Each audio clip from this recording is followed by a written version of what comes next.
Hi friends, நாம் இப்போ கொஞ்சம் டிஃப்ரெண்ட்டாக தர்பூசணி ஜூஸ் எப்படி போடுறது அப்படிங்கிறத பார்ப்போம். இது கொஞ்சம் டேஸ்ட்டாகவும் இருக்கும், டிஃப்ரெண்ட்டாகவும் இருக்கும், உடம்புக்கும் வந்து ரொம்ப நல்லது. சம்மர் டைமில் நம்ம இதெல்லாம் சேர்த்து நம்ம குடிக்கும் போது உடம்புக்கு வந்து நல்ல கூலிங் கிடைக்கும். இப்போது இந்த ஜூஸ் வந்து எப்படி போடுறது அப்படிங்கிறத பார்க்கலாம். ஃபஸ்ட்டு இதில் வந்து வாட்டர்மெலன் வந்து சேர்த்துக்குவோம். இது வந்து பார்த்திங்கன்னா நான் அந்த சீடெல்லாம் வந்து எடுத்துகிட்டு வச்சுருக்கிறேன். அப்புறம் கொஞ்சமாக வந்து புதினா சேர்த்துக்கலாம். அடுத்தது ஒரு அரை மூடி அளவுக்கு எலுமிச்சப்பழம். அப்புறம் உங்களுக்கு வேணும்னா ஒரு 2 டேபிள் ஸ்பூன் அளவுக்கு சுகர் சேர்த்துக்கோங்க. வேணான்னா சேர்க்க தேவையில்லை, ஏன்னா வாட்டர்மெலன்லேயே வந்து பார்த்திங்கன்னா இந்த சுகர் டேஸ்ட்டு கொஞ்சம் அதிகமாக தான் இருக்கும். இப்போது இது எல்லாத்தையும் நம்ம அரைச்சி எடுத்துக்கலாம். வாட்டர்மெலன் அப்புறம் புதினா அதெல்லாம் பார்த்திங்கன்னா ஸ்கின்னுக்கு வந்து ரொம்ப நல்லது, நல்லா கலர் கொடுக்கும், நல்லா க்ளோவும் இருக்கும். அடுத்தடுத்து நான் சின்னதாக இது மாதிரி எப்படிலாம் வந்து ஜூஸ் போடலாம் அப்படிங்கிறத நான் ஒரு வீடியோ போடுறேன். ஸோ லெமன் ஜூஸ்லாம் வந்து கொஞ்சம் டிஃப்ரெண்ட்டாக எப்படி போடலாம், கிரேப் ஜூஸ் வந்து டிஃப்ரெண்ட்டாக எப்படி போடலாம் அப்படின்னு சின்னதாக நான் வீடியோஸ் போடலான்னு இருக்கிறேன்.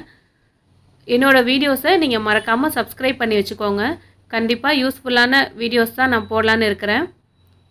வேறு ஏதாவது வீடியோஸ் போடணும் அப்படின்னா நீங்கள் வந்து எனக்கு கமெண்ட் பண்ணுங்கள். இப்போ பார்த்திங்கன்னா இதை வந்து வடிகட்டிக்கிறேன். வடிகட்டாமல் அப்படியே குடிக்கிறது தான் ரொம்ப நல்லது. பட் ரொம்ப டேஸ்ட்டாக இருக்கணும் அப்படின்னு நீங்கள் நினச்சிங்கன்னா நீங்கள் வடிகட்டிட்டு குடிக்கலாம். இல்லை எனக்கு அப்படியே குடிக்க பிடிக்கும் அப்படின்னா நம்ம அப்படியே குடிக்கலாம்.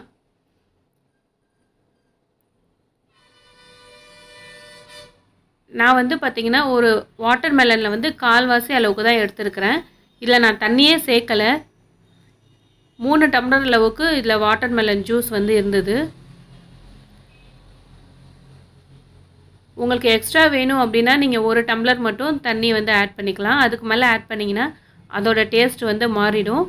இதை குடிக்கிறதுக்கும் வந்து டிஃப்ரெண்ட்டாக இருக்கும். வெயிலுக்கும் வந்து நல்ல ஒரு ஜூஸ் குடித்த மாதிரி இருக்கும். வீட்டில் ட்ரை பண்ணி பார்த்துட்டு எப்படி இருந்ததுன்னு சொல்லிட்டு எனக்கு கமெண்ட் பண்ணுங்கள்.